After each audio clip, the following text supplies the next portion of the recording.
Good morning, all, and hope you're having yourselves a wonderful morning. I appreciate your patience this morning as we got the show set and ready for you. Big time news happened this morning, and I have confirmation of that news that the ACC, the Atlantic Coast Conference, I want to say it again because geography means nothing anymore. The Atlantic Coast Conference will be adding SMU from Texas, coming from the American Athletic Conference, which I've covered them for the entire time they've been in the American.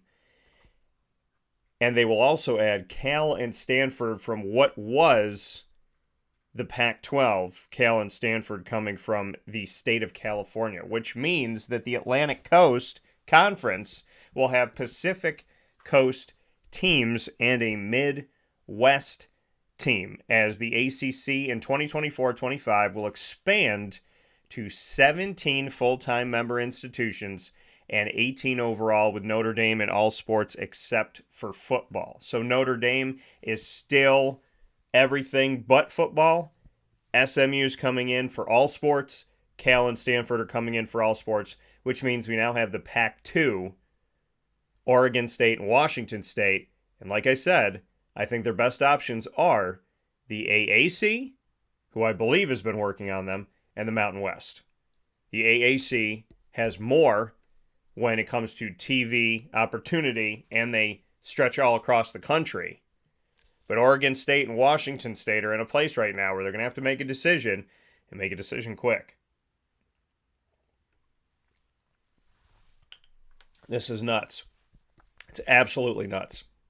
And it's exciting because it's the ACC.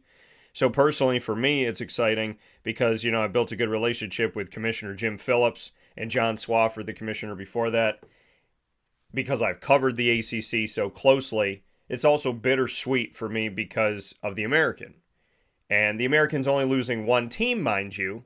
And when I was speaking with Mike Oresco, the commissioner that we've, talked for a decade now, Mike said to me when they expanded to 14 full-time members, to 14 football members and 15 overall, they have Navy for football only, and then they have Wichita State for all sports except football. So those are, the unique circumstances. Everybody else full-time member. When they expanded to 14 football, Mike said to me, we're expanding to a number where if we lose somebody, we're prepared for that, right? We have enough that, we're expanding, and if we lose, then we still have a good amount of teams here. So in this case of SMU leaving in 2024-25, that gives the American Athletic Conference 13 football schools. So that's not an we'll look to see who they intend on adding potentially as full-time members. I could still see them going for the additions of Oregon State and Washington State because, when you think about it, I don't think the Big Ten wants them. I don't think the SEC wants them. I don't think the Big 12 wants them. And so, I think the MAC is all about staying together, which I respect tremendously because they're the conference in the FBS that has done it the best, arguably, when it comes to not gaining or not losing anybody. You could say the SEC as well.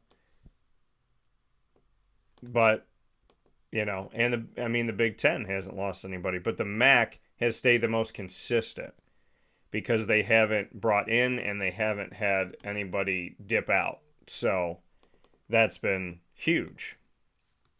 But as we look at this morning, we got a lot to get into. We obviously have our 3 special segments that we do every single Friday. The Annoying Moment of the Week, proudly presented by Carvel DeWitt on 4322 East Genesee Street in DeWitt, New York. It is what happy tastes like. And then we have Lead, Learn, Evolve, Ad-lib, and Deliver, proudly presented by the fantastic team at Chick-fil-A Cicero and Chick-fil-A Clay. And we're going to focus today on your inner voice is going to be our topic. And then we'll jump into my top dog of the week announcement. The top dog of the week announcement proudly being presented to you by Canine Camp Dog Daycare and Canine Kampground Dog Boarding. And then from there, we will get into more on this ACC expansion. And like I said, it's bittersweet for me in this expansion of the ACC because I cover both the ACC and the American. The good thing about this, I cover them very heavily, I should say.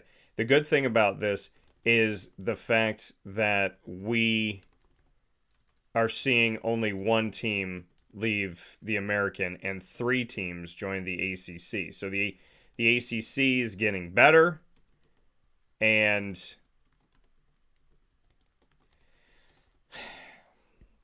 the American's really not. I mean, they're losing one institution. Now, granted, it's Dallas, Texas, which is right, down the road from where they had their event this year when we finally got back together for Conference Media Day for football. And we were right there in Arlington, right next door. We were at Texas Live, right next door to Cowboys Stadium, which is obviously not far away from Dallas itself. So that's tough, that SMU is leaving and they're literally right down the road. But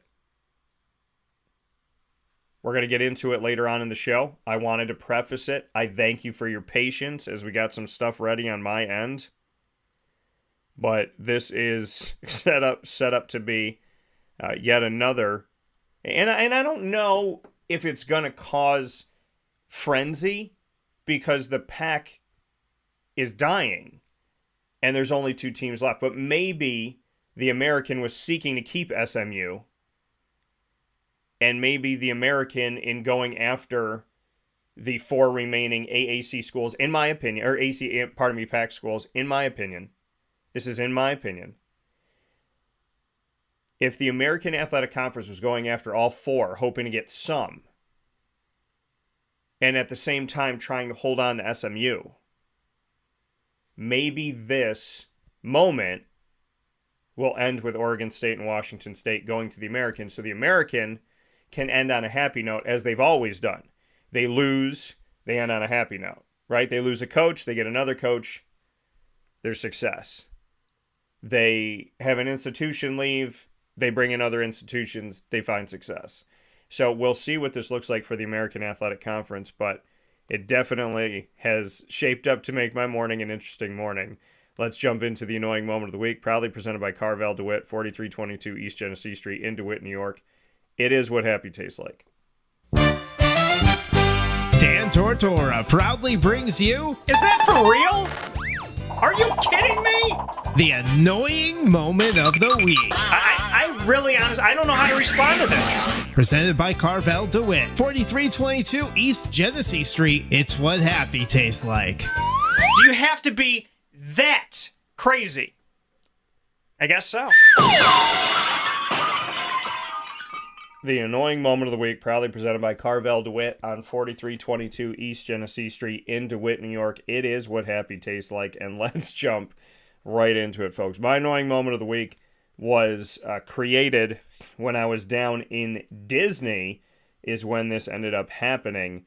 And, I mean, it really comes down to people paying attention, number one, and caring about other people, right? Paying attention, that's part of it, and caring about other people, caring about strangers, caring about how your actions could affect somebody else, to think outside of yourself, to care outside of yourself, to be cognizant of your actions and what they could potentially do to someone else. Thinking of others is a good thing, folks. And it's an important thing, folks. And it should not be something that we overlook, folks. So with that being said, I proudly bring you into the annoying moment of the week, presented by the fantastic team at Carvel DeWitt. This is nuts what's going on here, and I am here to share it with you, and we are here to talk about it. You know, it's just how people don't seem to care at times of paying attention to others. So, the annoying moment of the week. This is what happened. So, I'm sitting at Epcot. They got really good pizza at a place called, and I want to make sure I get it right, it's called Connections Eatery. And so, I was at the eatery, right? And they got really good pizza. So, I got some cheese pizza. Like the bottom of it, just artisan, it's just good. So, I think artisan means tasty. And so I get my pizza, I sit down, I find a little table to myself. Now, this is the setup. There's a row here, right? There's a table, like I'm sitting in a dining room. So, Guardians of the Galaxy's right over here. There's a row, there's trash, row, me, row of tables, little bit of space, row of tables, kitchen. So, I'm sitting there enjoying my meal. Right? I had just started eating it. It was super hot. And so I'm having some cheese pizza. And the table next to me opens up. And here comes a family, which looks to be a father who's probably in his 60s at least. And his daughters, who could be in their late 30s, early 40s. Right? So the guy comes in electronic scooter. He's got the scooter coming, right? So he's hanging out in the scooter. He drives up the scooter. And as he's driving up the scooter hits my table. Now, you would think that when a scooter hits your table, that the person driving the scooter would stop. No. Now, this table has it's kind of not as heavy, but, maybe like a metal looking, right? So you got the chairs and you got the table. And I just say metal because I want you to hear the screech of this. So the guy comes in between, so where my table is in the space and then the other table, there's not enough space for him and the scooter. So he comes in and they tell him to pull up right alongside the table in between. And he hits my table and you hear, and instead of stopping, he keeps going.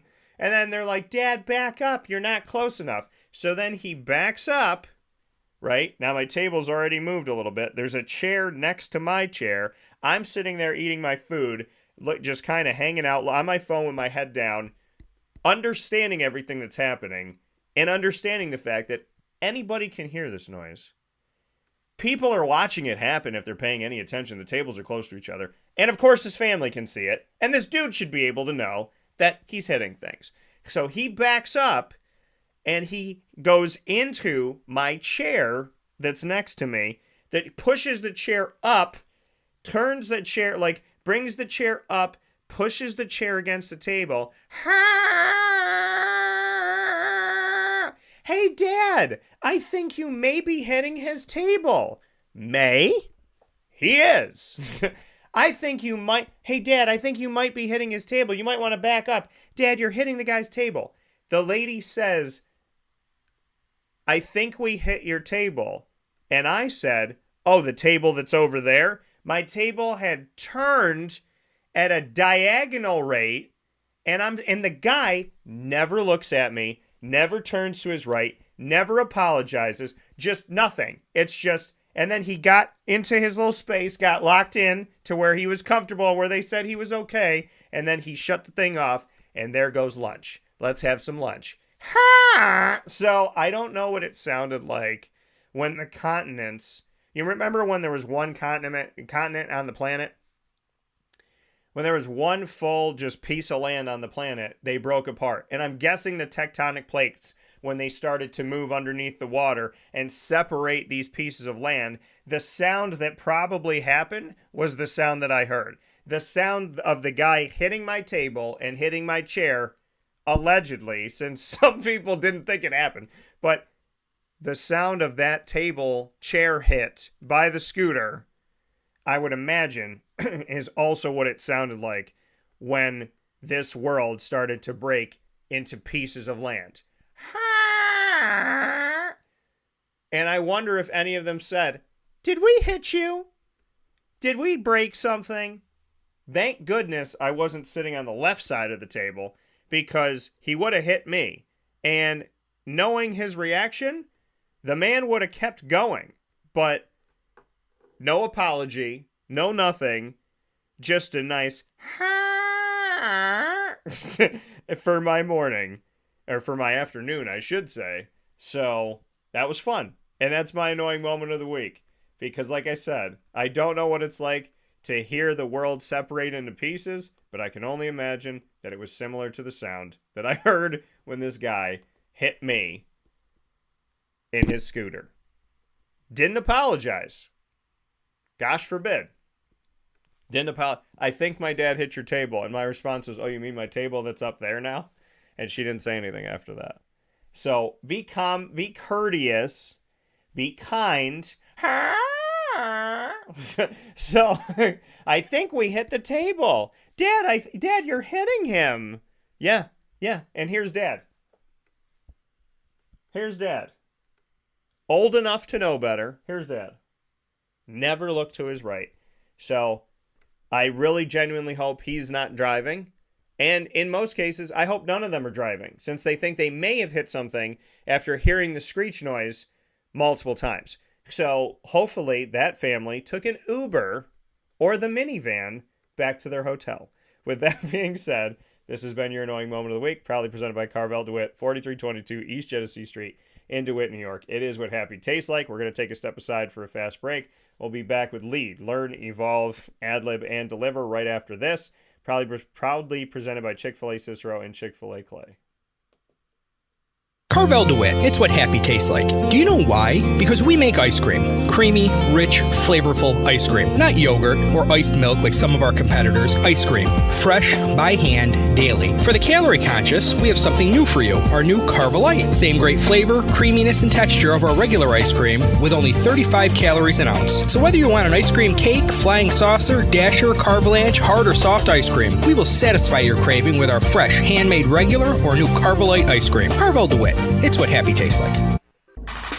The Wildcat Sports Pub in Camillus, New York is located on 3680 Milton Avenue in the Home Depot Plaza. It is your family-friendly sports bar and restaurant. Folks, some sports bars aren't family-friendly. Some family-friendly restaurants are not sports bars. The Wildcat Sports Pub in Camillus, New York is proud to be both. It is that marriage that you've been looking for years. The Wildcat Sports Pub is your home base for your sports bar and restaurant needs, games for the kids, indoor and outdoor activities, and enough things on the menu to come back every single week and get to try something new. They're open Sundays from noon to 8 p.m., Monday through Wednesday, 11 a.m. to 11 p.m., and Thursday through Saturday from 11 a.m. to midnight. For reservations and party information, call 315-487-2222 for the Wildcat family-friendly sports pub and restaurant.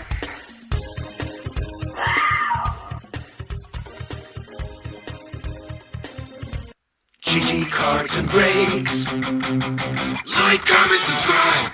GG Cards and Breaks, located for you on 639 Delmar Place in Syracuse, New York, right off of Teal Avenue, is your sports card shop. Same hobby, new memories. GG Cards and Breaks is available to you 7 days a week, Monday through Saturday from 10 a.m. to 6 p.m. and on Sundays from 10 to 5 for singles, for packs, as well as for boxes. And the only store that I know that has every Major League Baseball, NFL, and MLB, every MLB, NFL, and NBA team boxes. You can go to the back wall, grab a box of your favorite team or favorite player, look through it, and you will find not just base cards, you'll find rookie cards, you'll find special inserts, die-cut cards, as well as certain autographs and memorabilia cards. GG Cards and Breaks takes the time constantly going through soccer cards, hockey, basketball, baseball, football, so on and so forth, to make sure that they have their cards on display for you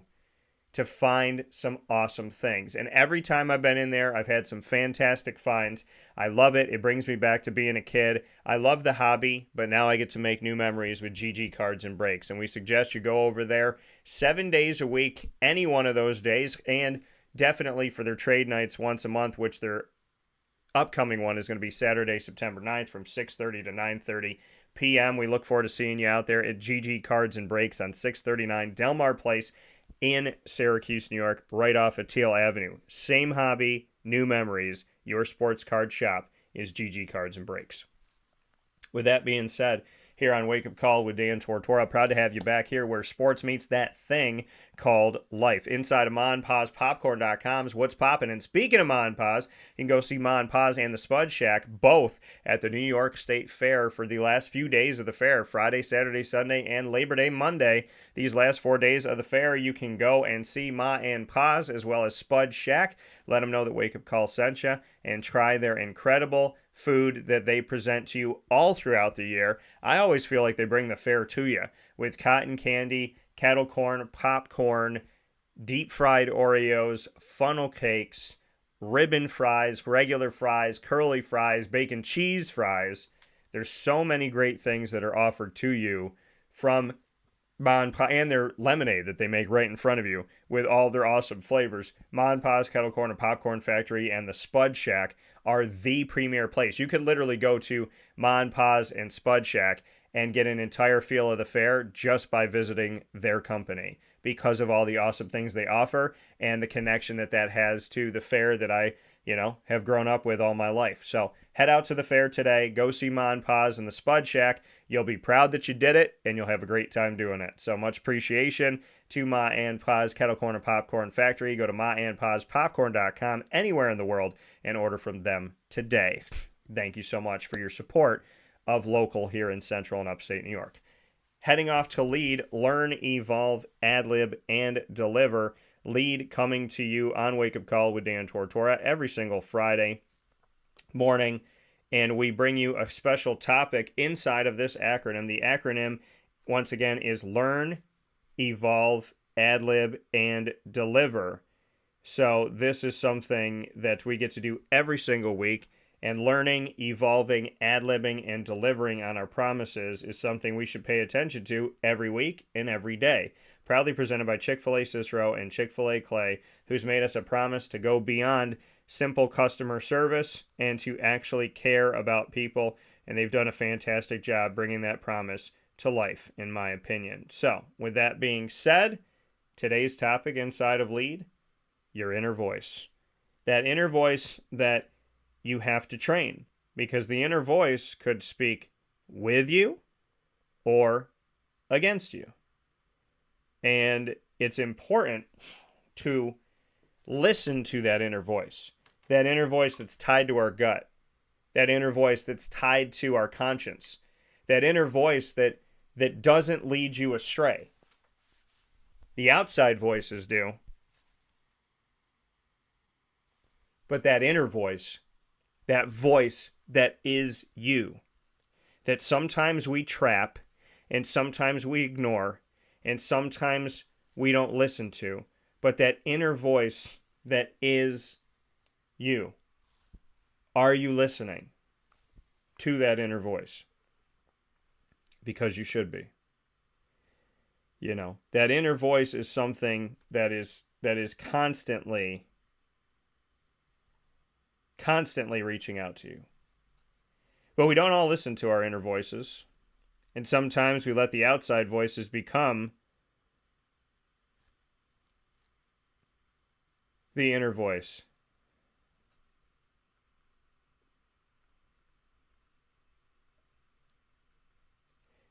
So, where are you in your life? Are you listening to your inner voice? Are you paying attention to what it's saying? Is it loud or is it quiet? Can you hear it? Or did you put so much noise above it that it's hard to even hear what that inner voice has to say? Folks, some of us have gotten in tune with it. We paid attention to our inner voice. And some of us have totally ignored it. And all I can tell you is that when you don't hear that true version of yourself, when you put clutter over it, when you make the noise around it so loud, you get lost in this world. You know, there's a song that's called Little Voice, and I liken it to the inner voice. And it says it's just this little voice, and if you're listening, sometimes your little voice can say the biggest things. And it's this little voice that they've been missing and seeking to find. Do you take the time to meditate? I got asked that this week. Do you pray? Do you just sit in silence? Do yoga? Just be one with yourself? Do you take the time to just relax? Take a deep breath and think. Just let yourself think. Let yourself feel. Let yourself be. Yeah, I said this going into COVID, and I got to do a much better job at this, a far, far better job at this. But during COVID, I relaxed. I calmed down. I simplified my life. And I said, God, when we get back to being normal, I got to keep with this. We all do. The true test is not, can you relax during COVID? But can you relax post it? When the world stopped, could you relax in that moment when you're in your house and you're kind of just to yourself and you don't have to go to work this way? Can you relax in that moment? And then can you practice that once life becomes more normal again? That's the true test. And I hope that you have. And if you haven't, I hope that you'll start. Because your inner voice is talking to you. And my question to you is, are you listening? Are you listening to what that inner voice has to say? Because that's the voice that I think, you know, that inner voice, that Jiminy Cricket, so to speak.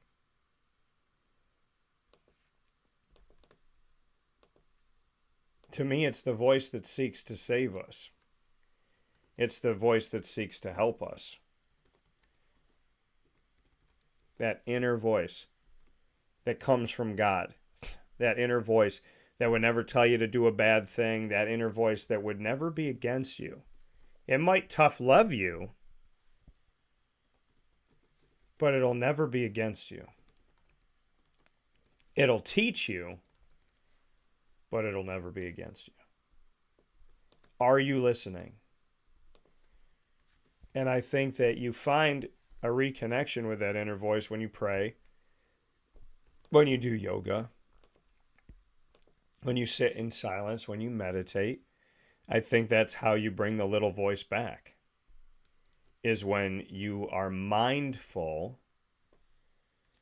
of taking time. Not time when you're kind of winding down and you're eating a sandwich and looking at your phone. No, time when you're doing nothing else but sitting with yourself, which is hard for people to do. It's hard for people to do. It's hard for people to just sit.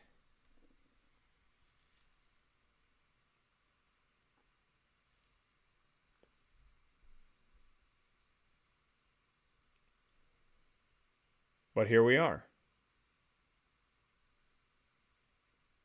Here we are today with the opportunity to make a change, a positive change. To listen to that inner voice that loves you, that is you. The one that reminds you when you're in a job where you lost yourself. The one that reminds you when you're in a relationship where you lost yourself.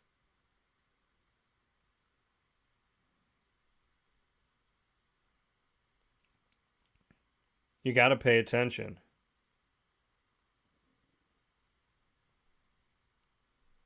You have to pay attention to those inner voices.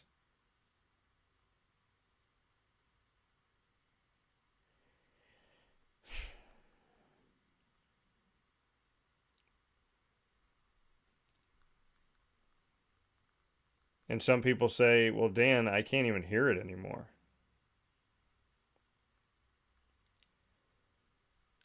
Well, then now it's time to start listening.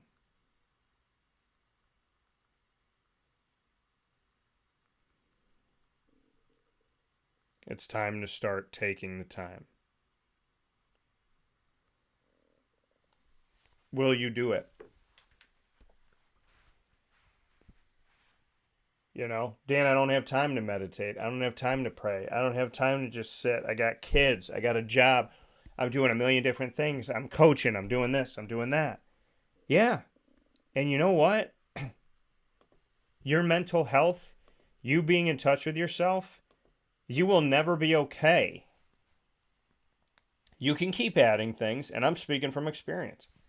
You can keep adding things to your life and keep making yourself busy and do this, that, and the third.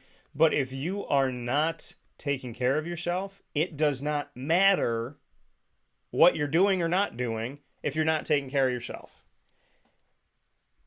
I got this, I got that. Okay, we all got stuff, right? Maybe you're taking care of your mom. Maybe you're taking care of your dad. Maybe you're taking care of your kids. We're always taking care of, right? Something. We're taking care of this with the job. We're taking care of this with the car. We're taking care of this with the house. We're taking care of this with the pool. We're taking care of this with the dog. We're taking care of this with the cat. But are you taking care of, who's taking care of you?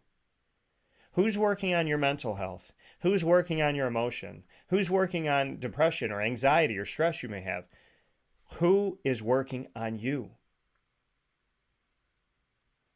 We live in a selfish world. We live in a very selfish world. And there are people that love others. And there are people that take care of others. And I have met incredibly good people. But they can't be with you every single second. I took care of my grandmother. I was her number one caregiver. And I still had to take moments to take care of myself. I couldn't just take care of my grandmother. Who was taking care of me? I had to take care of myself too. So it's important for you to remember that and to know that. Your inner voice gets lost in this world. This world is loud. So you have to be mindful of how to quiet the world. You can't make the noise go down, but you got to figure out how to put the headphones on sometimes and hear that inner voice. And hear that love. And hear that reminder of who you are. Right? To me, that inner voice, it looks like us as a kid. Because us as a kid, we were innocent. Right? We were innocent. And we had the opportunity to see the world in this positive and kind, and I want to trust everybody, and I love everybody, and I'm so happy to be here. And as adults, you lose that if you stop listening to that inner voice. It's so easy to lose it if you're not listening to your inner voice. So my prayer to you, my hope to you, is that you listen.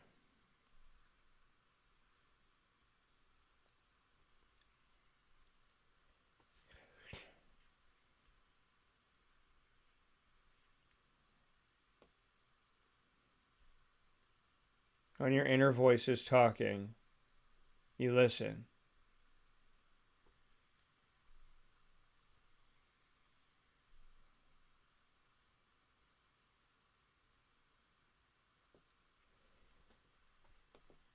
And I hope that today you practice, even if it's just 5 minutes, mindfully breathing, mindfully stepping back from everything, taking a deep breath, breathing it out, and clearing your mind.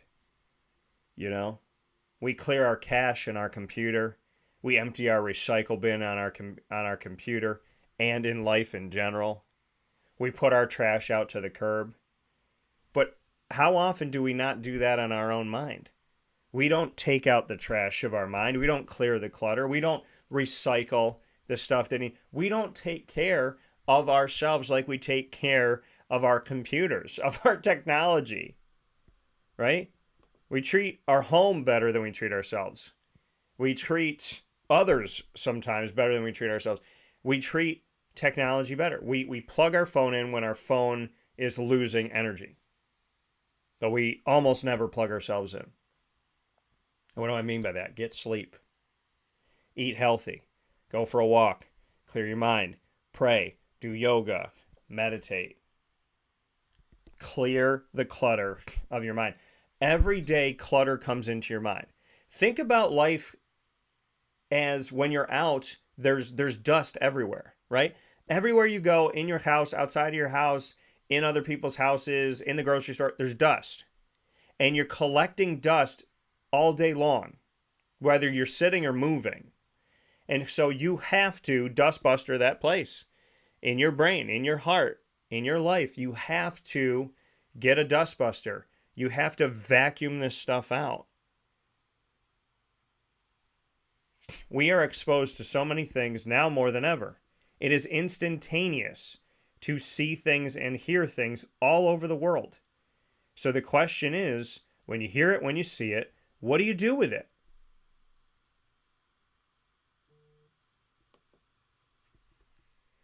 When you see it, when you hear it, what do you do with it? What do you do with the dust? What do you do with the clutter? Are you taking time to delete your cache, delete your cookies, empty your recycle bin, plug your phone in? Are you taking the time to do that?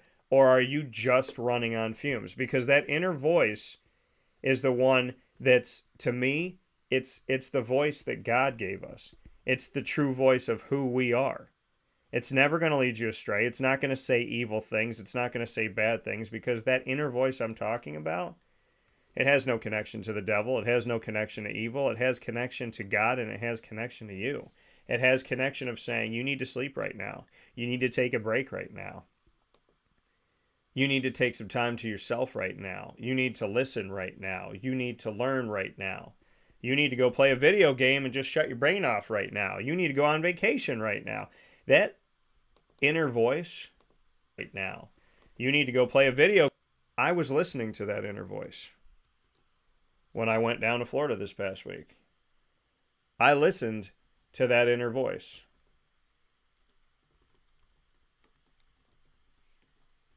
It spoke to me. And that inner voice said to me, you need to take a break. You need to take some time for yourself. That inner voice asked me to take a break. And I listened. I listened to that inner voice. Are you listening to your inner voice? Are you taking the time for yourself to step away, right? Because if you're not listening to it, you're not taking care of yourself. And people say, well, Dan, how do I know which inner voice is the right one? It's the one that is saying positive things. It's the one seeking to take care of you. It's the one that loves you. It's the one that wants to help you. It's the one that's telling you the things that you deep down inside of yourself know. I have to sleep. I have to eat right. I have to spend more time with my family that loves me and cares for me. I need to call my best friend. I need to go take a walk. I need to make sure my dog's okay. The inner voice that you may or may not be listening to is the one that's always seeking to help you, to take care of you, to get you forward. Your inner voice is not complacent. Your inner voice is not lazy. Your inner voice is not negative. It's not evil. It's not bad. Your inner voice is saying, go to bed. Take a walk. Get your butt out of bed. Go get a job. Be yourself. Be confident. Be proud. Ask that person out. Go on that trip. Challenge yourself. See, without our inner voice, we can't learn. We can't evolve. We can't ad-lib. And we can't deliver on our promises.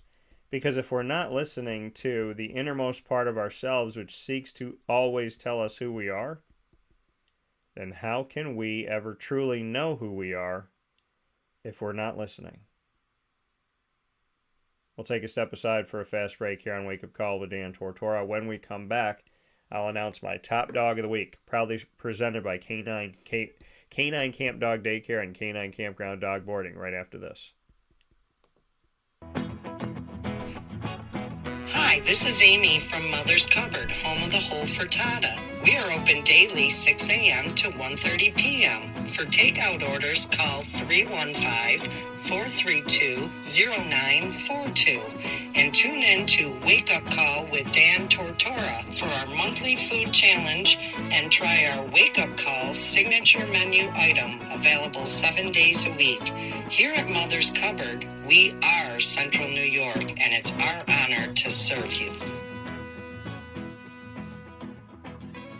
Ma and Pa's Kettle Corn and Popcorn Factory remind us that every day is worth celebrating. Find them at 201 Old 7th North Street in Liverpool, New York. Open Monday through Saturday in-store and all the time online at maandpaspopcorn.com. Serving our Central New York community and beyond, you can order all throughout the country at maandpaspopcorn.com. And remember to get your tins, which have in-store half-price refills forever. Ma and Pa's Kettle Corn and Popcorn Factory, available to you for fundraising and all of your events by calling 315-450-6272. That's 315-450-6272. Ma and Pa's Kettle Corn and Popcorn Factory.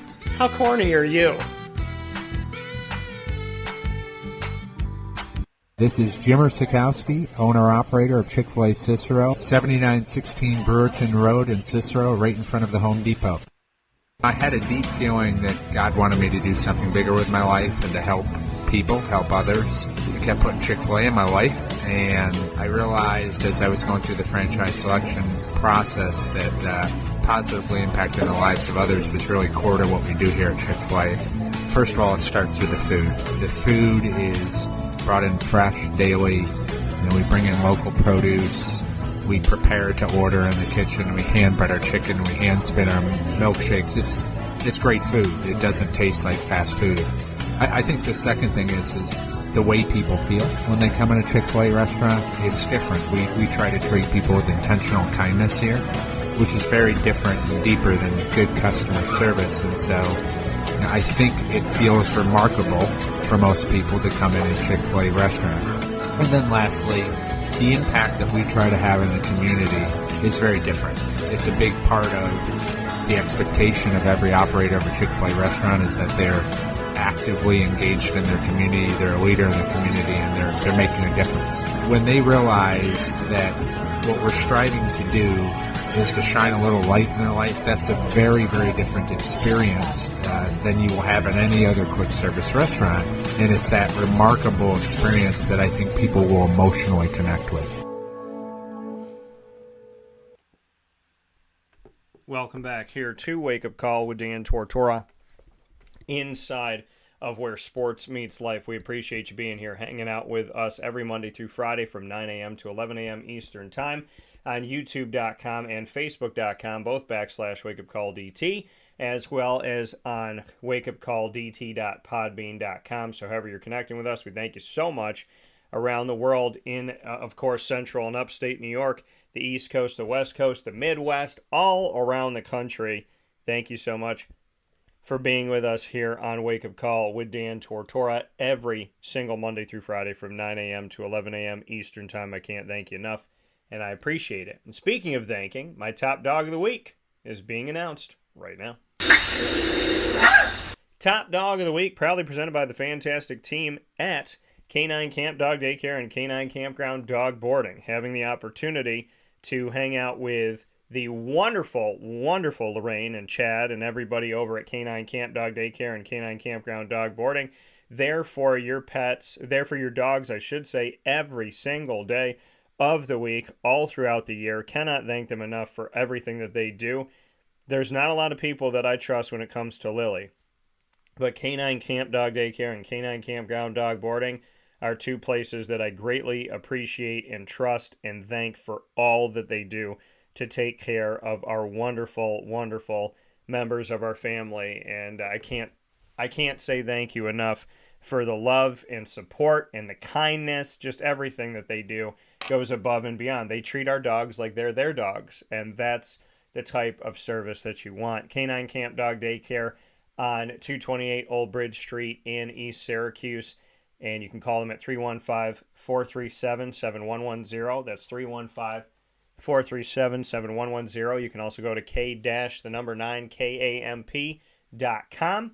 And, of course, Canine Kampground Dog Boarding right down the road from the daycare. You can get in touch with them on 242 Johnson Street in East Syracuse by calling 315-299-4013. That's 315-299-4013. They have a finite amount of cabins for your dog, so make sure that you call immediately if you're looking for reservations. 315-299-4013. Canine Kampground Dog Boarding. You can go to KAMPground.com for more information.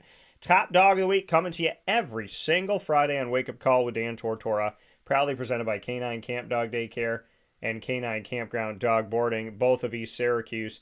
My opportunity to give to you my top dog of the week, which I always love doing. I'm going to have to say my top dog of the week for this week has to be, well, I would say it's got to be the ACC. To me, it's got to be the ACC. The top dog of the week got to be the ACC. I know people are thinking about it now. We're going to talk about it in a minute. You know, people saying, well, now obviously we know teams are leaving. Now, you know, whoever was against the move of Cal and Stanford, now they're going to want to leave, and they're going to want to go here or there. Maybe this is a move to prepare the ACC for who's going to be leaving the conference, yada, yada, yada. But I'm going to call the ACC the top dog of the week because over a year ago when realignment was happening, and I'm not saying you should expand for the sake of expanding, which I agree with Jim Phillips, the commissioner of the ACC, who has said to me multiple times, you don't expand for the sake of expansion. You expand if you feel like it's the right thing to do, if it fits the membership that you have. And any commissioner that I truly respect looks at that. You know, they have the conversation of, we're not going to expand for the sake of its expansion. Our member institutions need to look alike. They need to have a similar message, feel alike. They need, in order for them to stay together, you have to have those similarities. You can't have this off the beaten path all over the place. And the ACC has that right now. The ACC has a bunch of products that don't look the same or feel the same. And it's not that you shouldn't have a melting pot of schools that provide different angles and different looks. It's not that I'm saying that. It's that you have to have institutions that fit. You know, you hear that from commissioners all the time.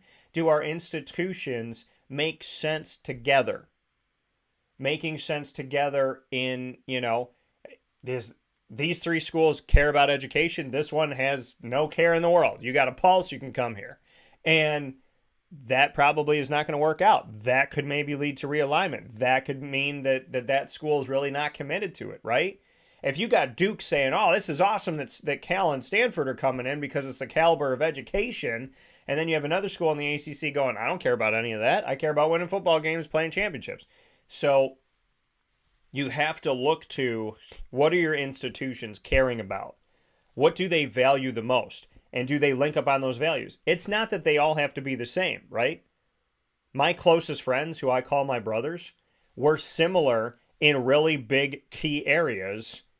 And then we're different in things we can't control, right? We're different colors, we're different sexual orientations, we live in different places, which we can control where we live, but you know what I mean. So we're certain things that are different, and it's like, who cares, right? You're a different color skin than I am, who cares? You live in a different state, who cares? You know, I miss you, but that's okay. But where we're similar, we believe in God, We believe in morals and values. We're good to people. We're kind to people. We show up. We do what we say we're going to do. Those big things that are important to each of us bond us together, right? There's a reason why we are the friends we are. But then there's things that we're different, right? Some of us are married. Some of us are single. Some of us have kids. Some of us don't. So we work in all different types of jobs. But ultimately, what brings us together? So that's what I'm saying. A conference can be different. Of course it can be different, right? Different institutions look different. But what bonds them together? What locks Miami to Syracuse? I don't think anything. What locks Florida State to Virginia Tech? I don't think anything. I said 2 years ago that I think that the SEC is going to expand, and I believe that the SEC is going to make a hard push for Clemson and Florida State. And there's a lot of people saying that now, but as I always tell you, go check the tape. I've been saying that for a really long time. A very long time. It makes sense. And it's not that I want the ACC to lose these institutions, because personally, I don't. Personally, I think the ACC has these great institutions, and I love seeing them together. But realistically, in the world we are in right now with realignment, I think there's a good chance that Clemson and Florida State, and potentially Miami, will head to the SEC. And I think the SEC is going to want to get to 18, if not 20. And once they get there, I think they're going to form. I think once the SEC gets Clemson and maybe Florida State, that's when they're going to form their own league. You're going to see they're going to expand. And then shortly after, there's going to be a notice, there's going to be a name, and the SEC is going to break away from collegiate athletics, at least football-wise, break away from the other conferences, form their own thing. I think the Big Ten's push to get the West Coast teams is them saying to the SEC, can we come with you? Because we got the North and the Midwest and the West Coast. You got the South, Southwest, Southeast. If we join together and we play for a national championship, it's going to look and feel like a national championship. And if you get Clemson to go to the SEC, I think it's a done deal. I think if the Big Ten and the SEC play for a national championship with the products that they have, including Clemson, you can't really argue that the national champion isn't within all of that. Because you have all the name brands, right? You have the teams that have vied for national championships, and you have the name brands. Because Notre Dame isn't vying for a national championship in a world where it actually matters who you play, and it matters how you play, but in recent history. But Notre Dame, Michigan, Ohio State, Wisconsin, I mean, namesake of that too, Alabama, Florida, LSU, Georgia, Auburn. You add Clemson into that, UCLA, USC, Oregon. You add Clemson, you add Florida State. I mean, to me, you got everything you need. So we'll see what happens after the ACC has made this move. But the ACC is my top dog of the week because they made a move. Like I was saying, over a year ago, I came to the ACC kickoff and I said the worst action is inaction. Don't expand for the sake of expansion, but do something, because eventually they're going to look at you, right? Look at what happened. The SEC took from the Big 12. The Big 12 took from the American and the West Coast Conference with BYU, and then BYU independent in football, right? So look at what happened. The SEC took from the Big 12. So then the Big 12 took from the American and the West Coast Conference. So then the American took from Conference USA. So then Conference USA had to rebuild. And then the Big 10 took from the Pac-12, and the Big 12 took from the Pac-12. And now the ACC is taking from the Pac-12. Why the ACC thought that eventually it wasn't going to turn to them is beyond me. when the SEC struck at the Big 12 and the Big 12 struck at the American, and then the American struck at Conference USA, and then the Big 10 and the Big 12 struck at the Pac-12, the reality of it all is when you poach the Pac-12 down, just think about like a dead animal on the side of the road and these vultures just pulling pieces of it. Eventually there's nothing left. And there was 4 teams left. The ACC had to know once the Pac-12 is dead, where do you think the Big 12, the Big 10, and the SEC are going to look? They're going to look at you. So I'm calling the ACC the top dog of the week because they finally made a positive move. They didn't sit and wait for somebody to try and take from them, and they didn't lose anything yet. They gained. They made a move at expansion, and I spoke with John Swofford I did speak with John Swofford in the past about different moves of the ACC, but I spoke with Jim Phillips these last couple of years about expansion. The last ACC kickoff and then this ACC kickoff when we had more of an extensive conversation, I asked him about expansion. And he said they're constantly looking at it. And sometimes that's just speak and sometimes it's not. And obviously they were looking to make a move and they made that move. Bringing in Cal and Stanford in 2024-25 from the Pac-12 and bringing in SMU from the AAC, the American Athletic Conference. So with that being said, they're my top dogs of the week because they no longer have had the worst action of realignment, which I believe is inaction. They have made a move, and I feel like they needed to. I don't think the MAC needed to, because you say, well, Dan, the MAC didn't have any action. I don't think the MAC had it because MAC isn't looking to lose and not necessarily looking to gain. They're looking to keep their family together. And that might be the best ironclad family of FBS. The ACC, in my opinion, being in the autonomy group, had to make a move because within that autonomy group, they've started to eat each other. Think about it. The Big 10, the ACC, and the Pac-12 formed an alliance after the SEC expanded. They formed a joint alliance. And what happened within that alliance? The Big 10 stole from the Pac-12. So that alliance was over pretty darn quick. What do you think was going to happen next? The ACC was in a different place than the MAC. The ACC was in a place of these mega conferences are potentially going to leave and form their own. Remember going back to, right? That one piece of land breaking into a bunch of pieces? Looking at the ACC, in my opinion, they had to make a move that made sense, but they had to make a move. They had to make a move. And if the ACC wasn't getting Cal and Stanford, then the American Athletic had the best shot. And now maybe they still do with Oregon State and Washington State. But I'm going to make the ACC the top dog of the week because over a year ago I said the worst action is inaction. This ACC kickoff, I said, do I really have to say it again? And I said it again, the worst action is inaction. And now they've made an action. They're not just sitting, waiting, wondering if the tornado is going to come to them. So I'm going to make them the top dog of the week because Jim Phillips, the commissioner, has made a decision to be in a positive piece of expansion for the ACC. Because the ACC has had a lot of negative publicity lately. And that hasn't been good. Now, seeing that they're adding looks good, right?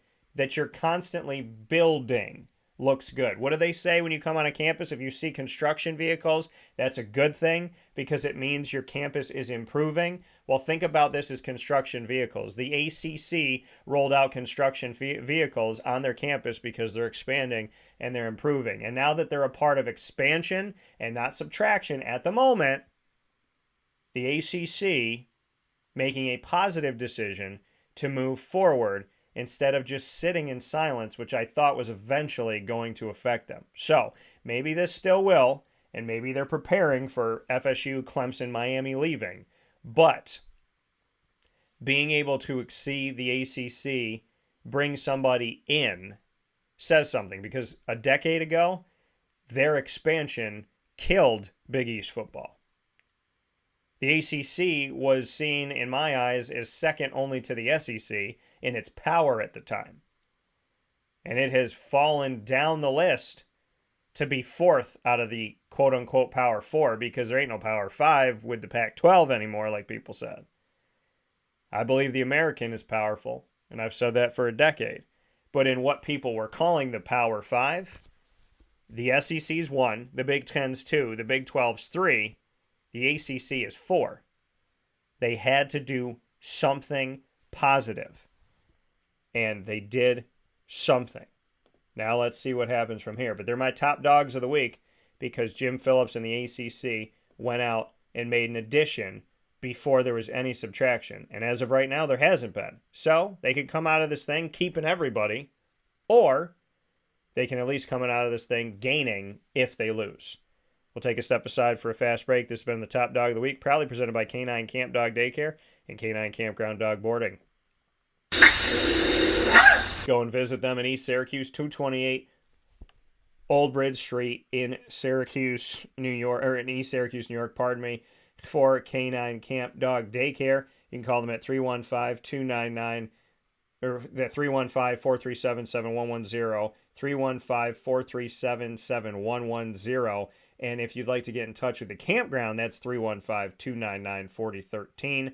K9 Kampground Dog Boarding on 242 Johnson Street in East Syracuse, right down the road from K9 Camp Dog Daycare, both in East Syracuse, across the street from BJ's, and you definitely want to get yourself over there for fantastic care of our wonderful members of our family that we love so dearly. So make sure you make your way out to K9 Camp Dog Daycare and K9 Kampground Dog Boarding today and let them know that Wake Up Call sent you. We'll be back after this fast break to speak more on the ACC and the news that broke this morning.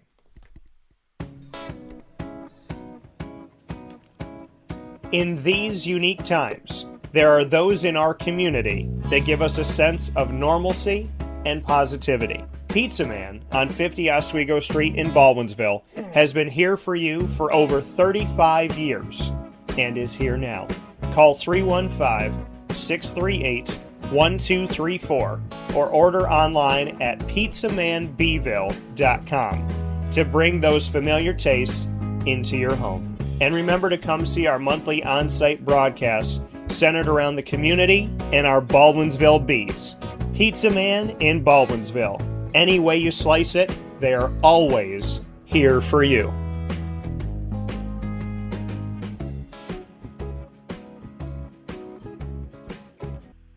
I'm George Townsend of Honda City with some good advice when buying a new car. The true cost of owning a new car is determined by the appraised value when you trade it. No vehicle appraises higher than a Honda. Next, look for low APRs and deep discounts. You also want low maintenance costs and great fuel economy. That's why my advice to you is to buy a new Honda. Looking pre-owned, visit our Honda Certified Used Car Center. Honda City, 7140 Henry Clay Boulevard, Liverpool, or HondaCity-CNY.com. It would be a pity if you don't shop at Honda City. Our corporate purpose at Chick-fil-A is to glorify God by being faithful stewards of all that's entrusted to us and to positively influence all those who come in contact with Chick-fil-A. And what became increasingly clear from our success at Cicero is that people love Chick-fil-A. And also I think we recognized that, we had a great opportunity to grow the brand and grow our platform. I felt incredibly grateful when I was selected to be a Chick-fil-A operator. I think what it's meant for me, what I've come to realize on a very deep level is that this is a calling for me. It's not a career. It's not a job. The Lord called me to be a Chick-fil-A operator and to use these restaurants to glorify Him and to positively influence other people. I'm blessed. I'm very blessed. Head to Chick-fil-A Clay on 3974 State Route 31 in Liverpool, New York. Welcome back here to Wake Up Call with Dan Tortora, where sports meets life. Happy to be here with you on this Friday. So many things going on, answering some of your thoughts. I appreciate y'all commenting and sending things over this morning. We've definitely, this is crazy, just seeing what's going on with conference realignments.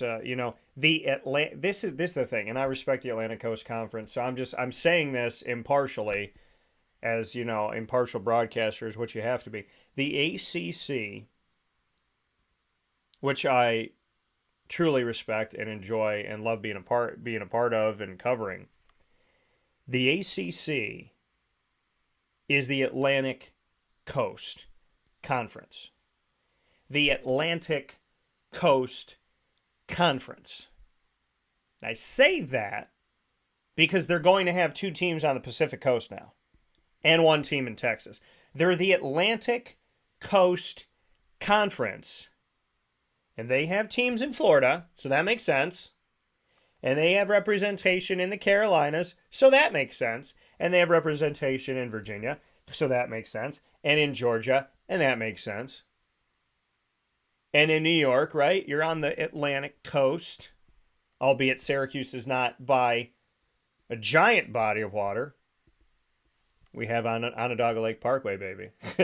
But, so you have Syracuse on the Atlantic coast-ish. Pitt, more toward Ohio, but still on the east side of the United States. Then you have Louisville, Kentucky. Doesn't make sense. Notre Dame in all sports but football. That doesn't make sense in 2 ways. 1, it's not on the Atlantic coast. 2, they don't have to join a conference and they get to share money. Totally ridiculous. So, when you look at the ACC, most of their schools make sense because they're on the East Coast. They're on the Atlantic coast. Or they're by the Atlantic coast. Now, you're called the Atlantic Coast and you have 2 Pacific Coast teams. The Pacific is on the other side of the country. So that don't make no sense.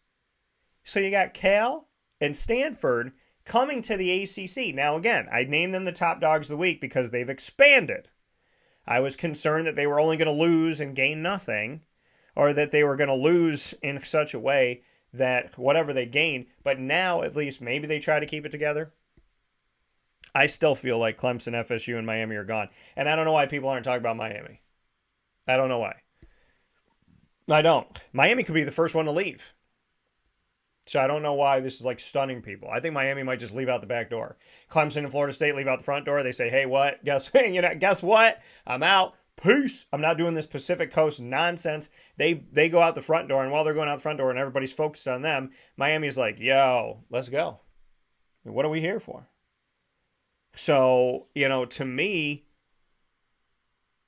I feel like we're in a place right now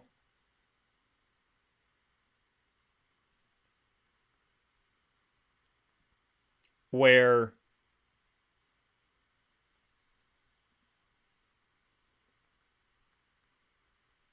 we're at a point that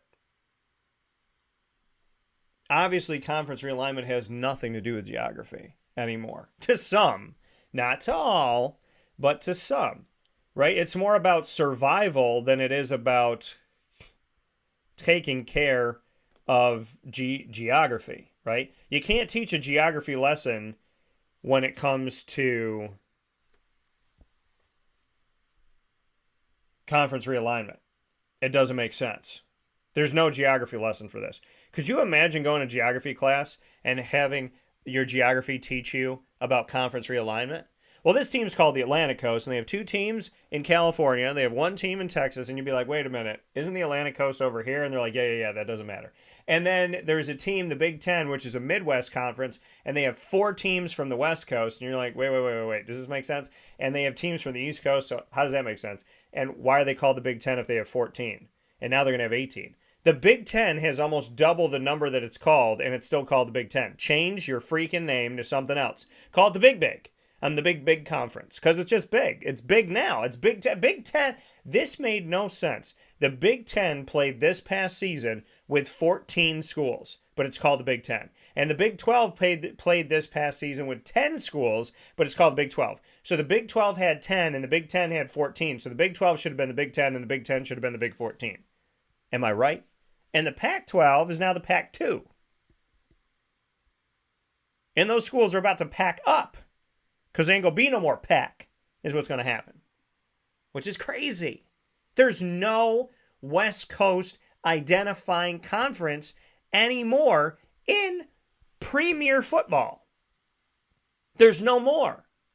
When I say premier football, I'm saying FBS football. There's no, and I shouldn't even say premier because I like the FCS too. But in the highest level of football, Division 1A, FBS, there's no Pacific identifying conference anymore. The closest thing is Mountain West. That's it. You're going to have 9 FBS conferences.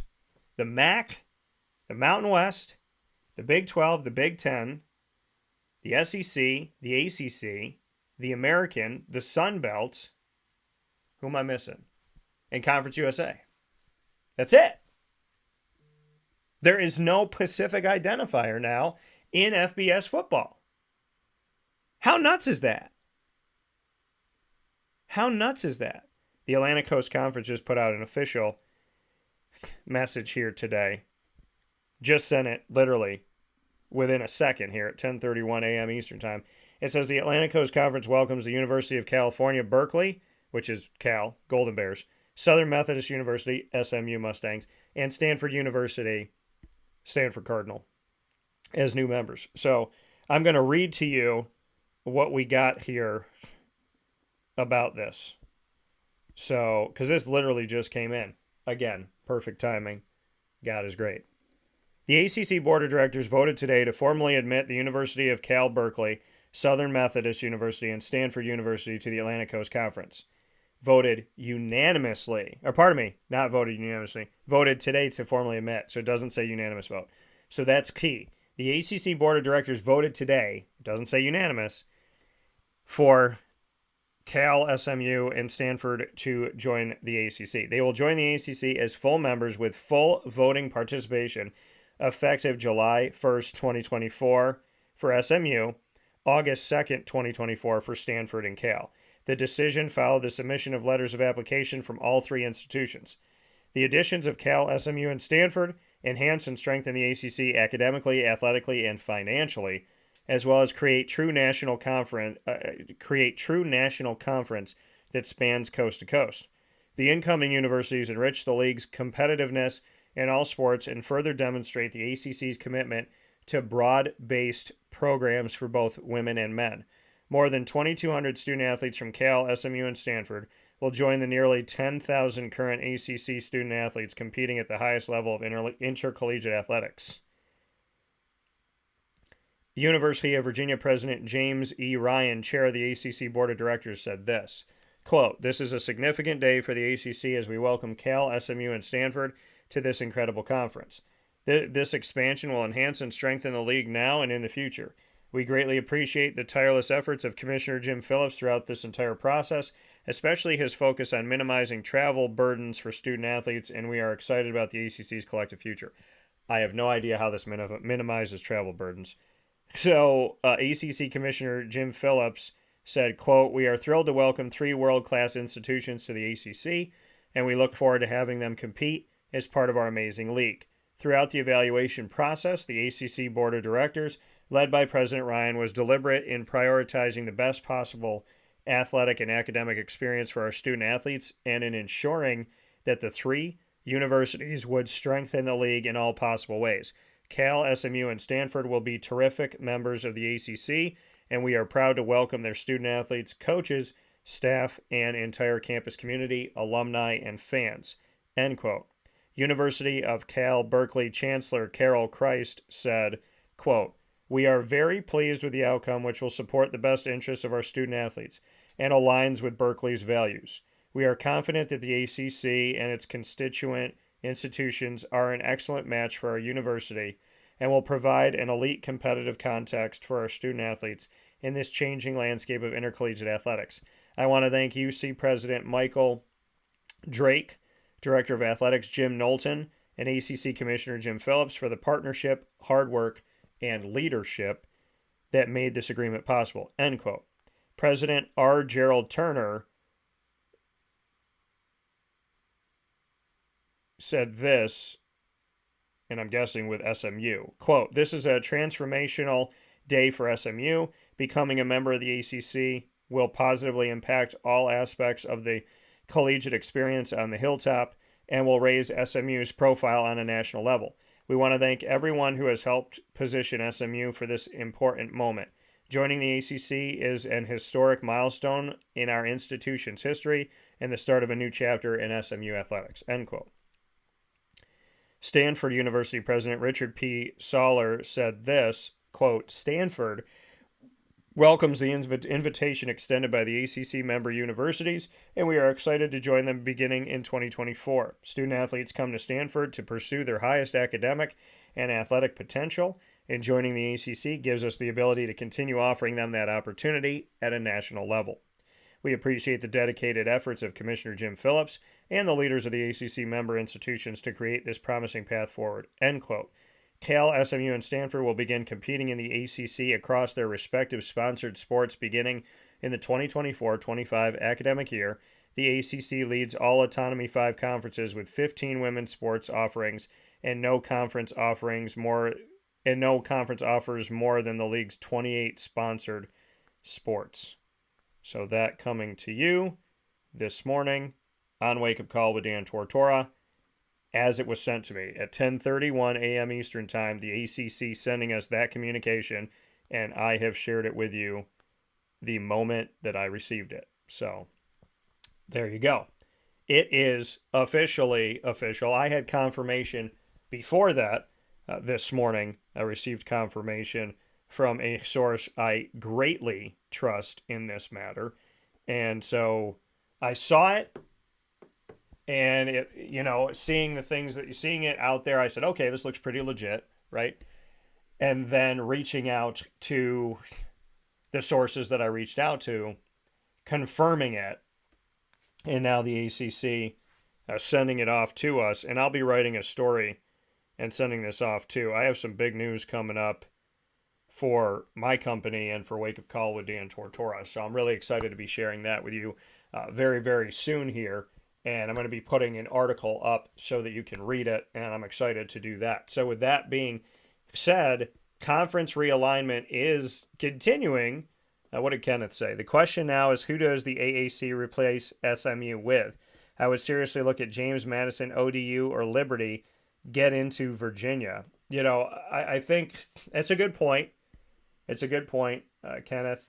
I think they're looking at Oregon State and Washington State. I've thought that from the beginning. I think Oregon State and Washington State have two options: go to the Mountain West or go to the American. And I think if the American pulls them in, the American will have the West Coast, the Midwest, and the East Coast. And so I think, for the American and the name of their conference, if they're able to pull in Oregon State and Washington State, they will have America. And I think that is something that they're definitely looking to do. So I don't think that this is over for, the American losing one school here. I think that they have the opportunity still to gain those other two. And I'll be eyeing to see if that happens. Again, my sources very close to the situation with the American have led me to believe that before this action even happened of SMU leaving for the ACC, that there has been things in place of a potential expansion of the American Athletic Conference, which just expanded July 1st, 2023, with 6 new member institutions coming from Conference USA in UTSA, UAB, Rice, FAU, North Texas, and UNC Charlotte. But I believe, and I have believed, that before the ACC even made the move today, check the tape, as I always tell people. See, you can say check the tape when you tell the truth and you know what you said. So, check the tape. And the reality is that I believe that, from my sources that I greatly trust, I believe the American Athletic Conference was looking at expansion before SMU made their departure official today. I believe that they were looking before any of this happened. And I believe when the pack was left with 4, the American was highly looking at, in my opinion, all of them or some of them. And now there's 2 left. Oregon State and Washington State. And you say, oh, that doesn't make sense with the American. Well, when the American first formed and they were taking East Carolina and Tulane and Tulsa and UCF and this and that, it's, they were forming from all over the place. And now the American Athletic Conference, when you look at the map and you include Wichita State for all sports except for football, you look at them being in Kansas, in Oklahoma, in Texas, in Florida, in Alabama, in North Carolina, in Pennsylvania, in Maryland, in Tennessee. They're all over the place. So it makes more sense for a conference called the American to gain Oregon State and Washington State than it makes sense for the Big 12 to gain Utah and Arizona and Arizona State based on who we think the Big 12 is. We thought the Big 12, I would think a lot of people consider the Big 12 a Midwest conference. Not anymore. The American was born out of having to rise like a phoenix through realignment over a decade ago. So the American never had a number and it never had a location. It had, we're going to put this thing together and build it however we can and try to find institutions that want to be together. So, yeah, the American lost UCF and Cincinnati and Houston on July 1st of 2023, and on July 1st of 2024, they'll lose SMU. But that leaves them with 13 football members and 14 overall at the grand scheme of things, when you include Wichita State for everything but football. So right now they have 14 and 15 overall. They'll have 13 and 14 overall. So I don't know if they necessarily have to add anybody, but I could see them going after Oregon State and Washington State because I feel like this is what they've been working on the last couple weeks anyways. So I wouldn't put it past them that this is what they're actually going after. And they could have been going after Cal and Stanford as well.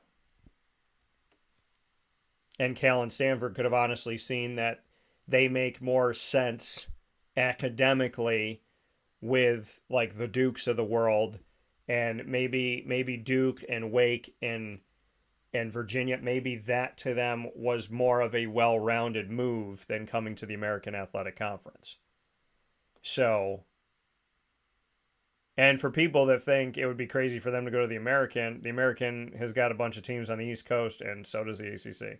So, but the American is not identified by any part of the country. So that's something to look at here. I'm just looking at things that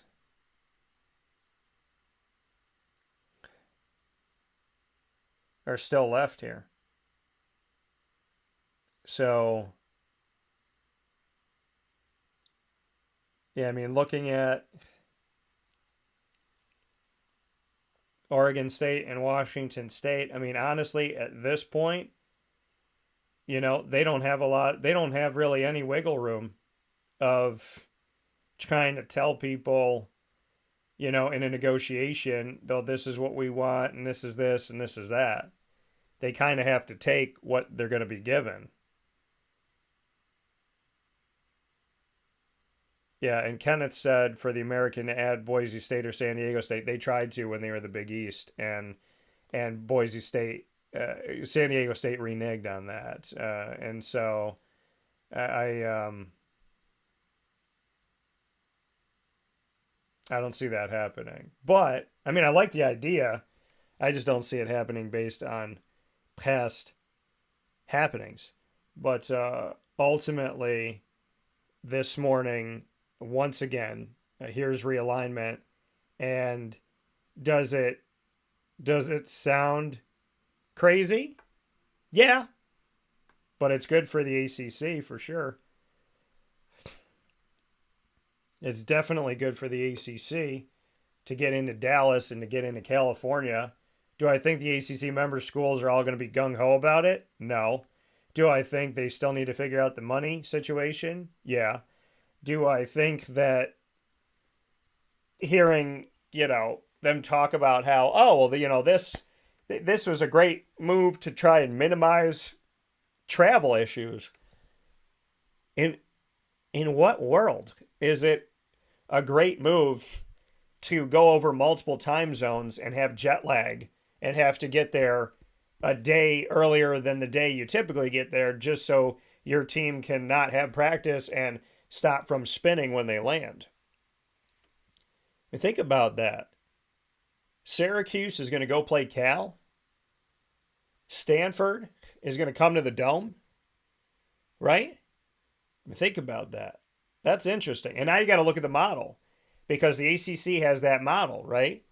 The 3-5-5 model, where you play 3 permanent opponents every single year inside of the ACC, and then you play 5 other opponents home and away.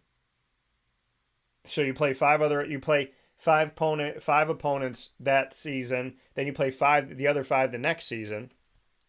And then if you stay there for 4 years, you're going to see the 3 permanent opponents 4 times, and you're going to see 5 of the other ACC schools twice, and you're going to see 5 twice and the other 5 twice, home and home. So the 3-5-5 rule means, in Syracuse, for instance, they play Pitt, Florida State, BC every year.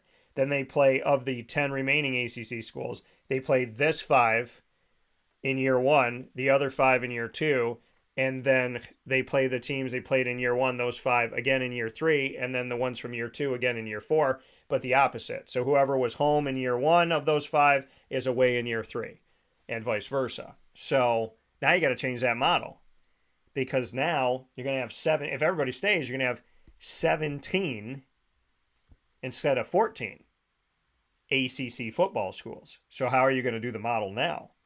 And what's that model going to look like? And are you going to go to divisions now? And if you go to divisions, who in the heck is going to be with Stanford and Cal and SMU?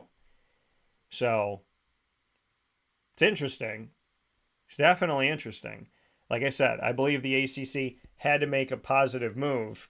But now the question becomes, with the ACC, like with the Big 12, travel. Like with the Big 10, travel. This travel is going to be nuts. You know, this travel's insane. The amount of, let's figure it out here. Let's do this morning, because I've done this with the other conferences. So, you know, what's fair is fair. Let's do this. I believe the ACC had to make a move. I really did. And I didn't see them taking anybody from the Big 12, anybody from the SEC, or anybody from the Big 10, unless they really desperately wanted Rutgers. And maybe they could have Maryland back. But with the Big 10 making the money that they're making, it didn't make sense for those schools to leave monetarily to go to the ACC. But it would make sense logistically to continue to have the ACC draw in more of the old Big East, like Rutgers, and to bring Maryland back, because Maryland just doesn't make any sense in the Big Ten, and nor does Rutgers. So let's do Syracuse University, just for giggles. Syracuse University, are they going to private charter their field hockey team?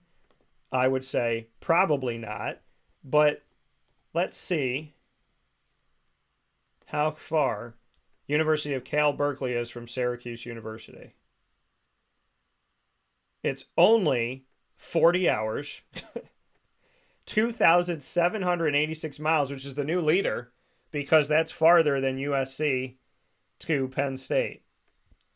40-hour trip, 2,786 miles, and it literally draws almost a perfect horizontal line across the United States from east to west. It looks like an eyebrow.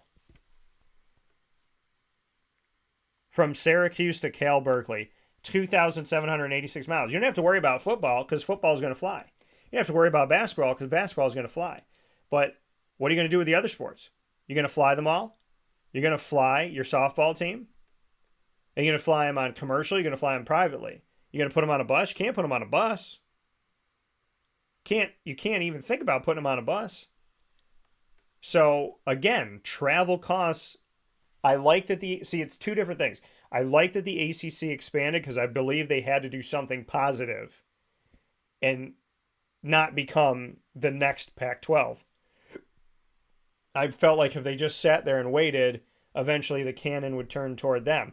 because the cannon's been hit from the Big 12 and the Pac-12, or the Big 12 and the Big 10 toward the Pac-12. And once you've destroyed that enemy in the ocean, if you're a pirate, you're looking for the next bounty you're going to take. And who has the next best bounty? The ACC. Because no one's going to take from the Big 10, in my opinion, right now. I think the Big 12 is somewhat safe, and the SEC is, I don't think anybody's touching the SEC. So I felt like if the ACC did nothing, they were just going to be viewed as a sitting duck, easily poachable. But you have that grant of rights deal. Now here comes the question. Does that grant of rights deal, when you add these 3 schools, does that grant of rights deal lock the other schools in place while negotiation continues? Can this contract have an addendum? Can it have an amendment without affecting the current contract itself? That's something you have to look at, folks. Does the contract become null and void with the addition of these 3 schools? Is there a loophole for the SEC to take Clemson, Florida State, Miami, and the like? We shall see. Because now you have to negotiate. You have to negotiate how Cal, how Stanford, and how SMU are going to come in to the ACC. So we shall see what we shall see. We're going to take our final step aside for a fast break. We'll be back to wrap up the show right after this on Wake Up Call with Dan Tortora, where sports meets life.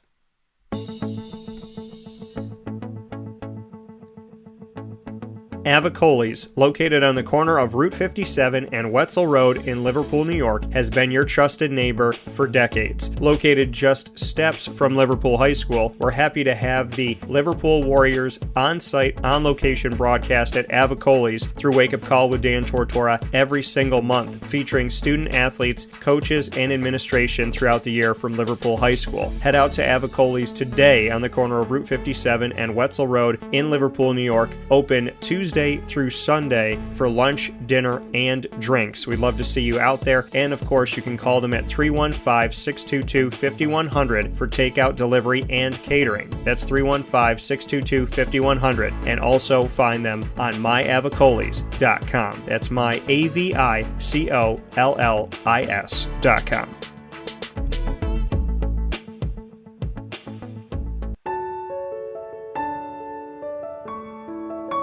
Having peace of mind when you're out of town that your furry-loving friend is safe and sound means taking them to Canine Kampground, because we all know that when it comes to the love of our pets, it goes well beyond the call of duty to make sure they're safe and sound. Right, Lily?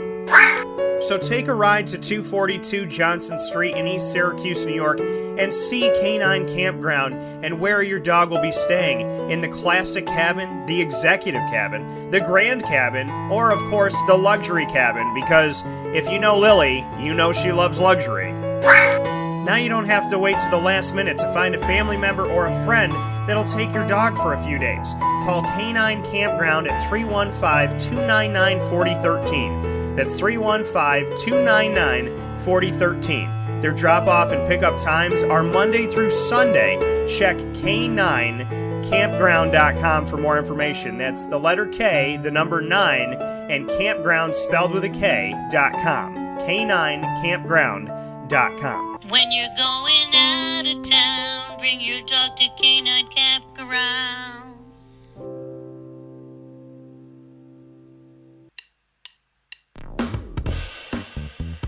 PB&J's Lunchbox, the food truck that you love finding all throughout Central and Upstate New York, now has a street-side cafe. So when you're craving their traditional favorites as well as their out-of-box amazing menu items, you can now head to 663 Old Liverpool Road in Liverpool, New York. Located just minutes from the highway, the Thruway, Destiny USA, and Onondaga Lake Parkway, PB&J's Lunchbox Street-Side Cafe is there for you Monday through Saturday from 9 a.m. to 7 p.m., serving breakfast, lunch, and dinner all throughout the day. Get breakfast for dinner, dinner for lunch, whatever you fancy, including their award-winning grilled peanut butter and jelly sandwich. Find them at 663 Old Liverpool Road in Liverpool, New York. PB&J's Lunchbox, where we love to know what's in your lunchbox.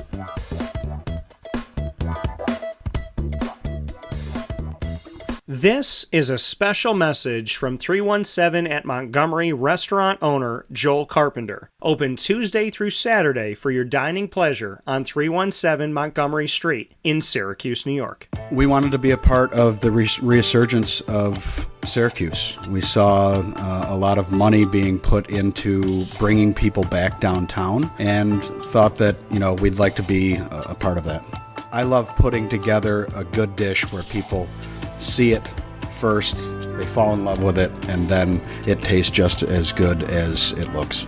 We want to provide the best food in Syracuse that we possibly can, and we want you to leave here talking to your family, your friends about what you had to eat first and foremost, but also our service, and to walk out feeling like you're part of our family. I work out in the front of the house a lot, and I love walking to every single table, asking them how everything is, and people looking at me and smiling and saying, this is the most amazing short rib I've ever had. This is the most amazing filet I've ever had. And Donna is great. Sarah's amazing. Thank you for coming over and talking to us. And then them just being truly happy for the experience that they've gotten. 317 at Montgomery Restaurant, part of the fabric of downtown Syracuse, located on 317 Montgomery Street in Syracuse, New York. Open Tuesday through Saturday for a unique and memorable dining experience.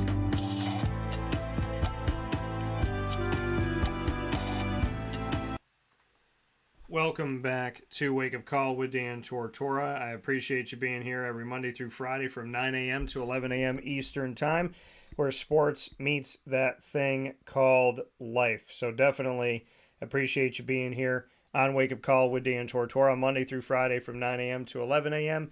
There's so many things that have been going on here in this world of realignment, and as we continue here this morning with the ACC, I told you as soon as I got the ACC email at 10:31 a.m. Eastern Time, I shared it with you. As soon as I received this email at 10:56 a.m. Eastern Time, coming off of our fast break, I want to share this with you from the American Athletic Conference. Commissioner Mike Oresco's statement on today's announcement by the ACC. Mike said, quote, SMU has shared our pursuit of competition at the highest level throughout its time in the American Athletic Conference. President Gerald Turner and Athletic Director Rick Hart have been among our strongest advocates and leaders both internally and externally. We wish them well. We have known that today's move was a possibility, which has allowed us time to investigate a number of options, including consideration of the larger group of institutions in the Pacific time zone. We have concluded, however, that the best way to proceed for our outstanding student athletes is to not look westward. Instead, we plan to focus any expansion efforts on schools that allow for sensible and sustainable competition and student-athlete well-being within our strong geographic footprint. We look forward to continued success as a leading FBS conference. So, Mike Oresco has said, as of right now, they are not looking west. The American Athletic Conference will not expand with West Coast teams. If they expand, it will be within their footprint that they already have, which is a Southeast, South Middle, Midwest, Northeast. It's kind of like the SEC. It's like from Texas over to Florida and up, and then the American goes a little bit higher than the SEC because they go to Pennsylvania and Maryland. So to look within that footprint, well, I'll be looking at those schools. You can be sure that conference realignment, the conversation continues here on Wake Up Call always. We've been covering it for many, many years. Over a decade ago when Syracuse made the move, and we continue to cover it to today. 11 years later? So 10 years later, 10, 11, I don't know, whatever realignment was with the Big East. But many will know it was back in 2012, and it's 2023 right now. So, yeah. So we've been doing this for 11 years here on Wake Up Call with Dan Tortora, speaking on conference realignment. So you heard it from Mike Oresco. Not only did he make note on SMU, but the American Athletic Conference will not, I repeat, will not look westward for their expansion. With that being said, thank you so much for tuning into the show today and every Monday through Friday from 9 a.m. to 11 a.m. Eastern Time. on youtube.com and facebook.com/wakeupcalldt, as well as on wakeupcalldt.podbean.com. Once the shows go live, you can check out our archives, as we've added a bunch of stuff there within the past few days. So definitely go and check the archive out at Amazon Music, Audible, iHeartRadio, iTunes, and Apple Podcasts, Player FM, Podbean, Podchaser, Podvine, Spotify, TuneIn, and YouTube by searching Wake Up Call with Dan Tortora, or one word, Wake Up Call DT. And of course, you can ask Alexa or your Google Home device to play the latest episode of Wake Up Call with Dan Tortora, and they'll do that for you as well. A big time thanks to our incredible partners, Carvel DeWitt, the Wildcat Sports Pub, Ma and Pa's Kettle Corn and Popcorn Factory, GG Cards and Brakes, Chick-fil-A Cicero and Chick-fil-A Clay, K9 Camp Dog Daycare, 317 at Montgomery Street. The name of the location is the name of the restaurant in downtown Syracuse. A fantastic, I consider it a 5-star Michelin restaurant in my opinion. Great Lakes Honda City, Avicoli's, Mother's Cupboard, K9 Campground Dog Boarding, Pizza Man, and PB&J's Lunchbox. And of course, we are proud to be the exclusive multimedia marketing partner of your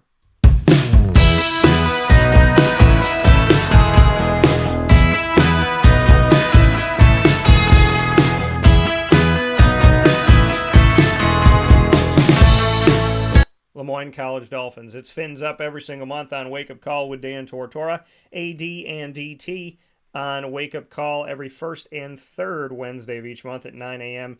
Eastern Time with Athletics Director Bob Beretta and myself, Dan Tortora. Every second and fourth Wednesday, we have the Dolphin Dive, diving into the stories of student athletes, coaches, administration, future Dolphins, and alumni. You can catch all of our content on youtube.com/wakeupcalldt.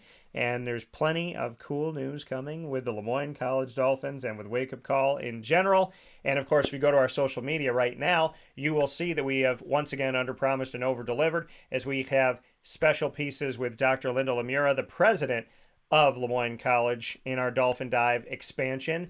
And our Dolphin Dive expanded as well with Jenica Brown, who scored the first ever goal in the history of women's soccer at Lemoyne in their Division I program life that has just begun. So a lot of great stuff coming up with Jenica Brown and Dr. Linda Lemura. You can check those on our social media, Facebook at Wake Up Call DT, X at Call DT, and Instagram at wakeupcall_DT, and on youtube.com/wakeupcalldt.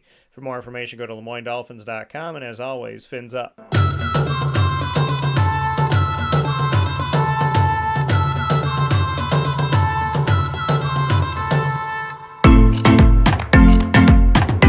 The Bryan and Stratton College Bobcats of Syracuse are proud to be exclusive multimedia marketing partners with Wake Up Call with Dan Tortora. We are so happy to have them here on Wake Up Call, where sports truly meets that thing called life. The Bobcat Buzz coming to you every single month with student athletes, coaches, and administration throughout the year, telling their stories from national championship teams like men's and women's soccer, as well as teams that have made it to the national tournament in men's and women's basketball, a team that just finished their inaugural season and heads into year 2 in baseball, and an uptick team in the esports program, as well as Bryan and Stratton College of Syracuse in general. You could find them on James Street, and of course you could find them on youtube.com/wakeupcalldt. For more information, go to syracuse.bscbobcats.com.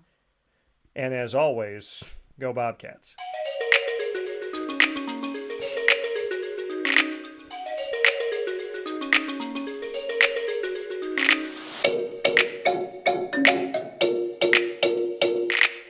The Alfred University Saxons are exclusive multimedia marketing partners with Wake Up Call with Dan Tortora. You can find the Saxons every Monday at 10:30 a.m. Eastern Time, which we call Saxon Time. And Saxon Time, starting off your week with a positive opportunity to hear from, on the first and third Monday of each month, President Mark Zupan in the Presidential Perspective, and every second and fourth Monday, the Saxon Spotlight with student athletes, coaches, alumni, and administration. The Alfred University Saxons have officially worked with us now for 2 months, but you would think it's been 2 years, if not longer, with all the content under promise and over deliver. More Saxon Spotlights than you could probably count. And of course, our Presidential Perspective, giving you an opportunity to hear from the top of Alfred University on the goings-on and the pieces that help it to tick. Mark Zupan is so good at going inside of the watch and showing us all the different gears and pieces that make the watch truly become what it is to work the way that it does. So I love having the presidential perspective to have the inside look at Alfred University and the Saxon Spotlight to spotlight those student athletes, coaches, administration, and alumni from Alfred University, past, present, and future. You can find all of our content on youtube.com/wakeupcalldt, gosaxons.com for more information, and as the website tells you, go Saxons. With that being said, here on Wake Up Call with Dan Tortora, I hope you have a fantastic weekend. I will see you at the Dome tomorrow, which is crazy to say, but this Saturday, September 2nd, I will be at the Dome, 4 p.m. Eastern Time, as Syracuse takes on Colgate for their first game of the football season. And I will see you on Sunday at 1 p.m. Eastern Time, as I will be joining Lemoyne's women's soccer team for their first ever Division I game on campus on the Heights.